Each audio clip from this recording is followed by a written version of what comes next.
Howdy! Welcome to Write Your Family History. I'm Devin Noel Lee, and I want to help you quickly write non-boring family histories. Today, I have a tiny tip. Today's tiny tip is very tiny, and it's about where you can find histories about cemeteries to help benefit your family history stories. You know what I love about the genealogy community is when we get these fantastic tips. So Deanna I'm not sure if it's Deanna or Deanna. I know two people with the same spelling, and one's a Deanna and one's a Deanna. And Deanna is what I'm going to go with. She said, find a grave, and people legacy sites often have histories of the cemetery that would shed light on your ancestor.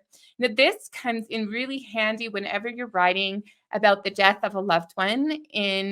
Previously on this channel, June was featured in a writing challenge for her ancestor, the obituary, and then Roots Tech was also an obituary. And while a lot of obituaries come in, you'll see them frequently. I'm trying to space them out and use some different documents that have been submitted to the writing challenge. If you want to be a part of that writing challenge, let me make sure that if the link check the link in the description box, so you'll find a link where you could submit a document and a transcription for use in a future writing challenge. Grabbing the history of the cemetery is so incredibly important, and there's a reason why you want to check out the history. So I couldn't find a gravestone for my German immigrant ancestor, Joseph Geisler.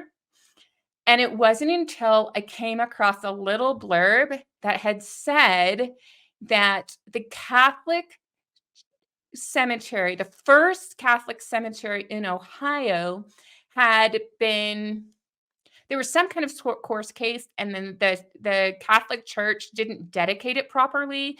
And so that cemetery got reclaimed by the city, and then the internments had to be moved over to Holy Cross Cemetery. Unfortunately, not all relatives could pay for that or even knew they needed to do that. And so unfortunately, when the ground got dug to put a school building on the property, the excavators found a lot of bones. And so since my ancestor doesn't have a stone in the new location, it's possible he's either buried and underneath the school, or the bones were dug up. So that was kind of interesting, to say the least. But finding about the history of the cemeteries are important. I know another cemetery where an ancestor was buried. Initially, it was just for colored persons to be buried there. And so you see a lot of African American and even Asian stones in this cemetery, which is kind of interesting. And now it's just anybody in that area of Columbus are buried there. So yeah, take a look at the two sites that were recommended by our viewer. You can get a little bit of insight into the cemetery and then go further. See if you can learn even more. That tip was really quick. But do you have any other suggestions on how or why we would want to research the history of a cemetery? Please let's have a discussion about that in the comments below.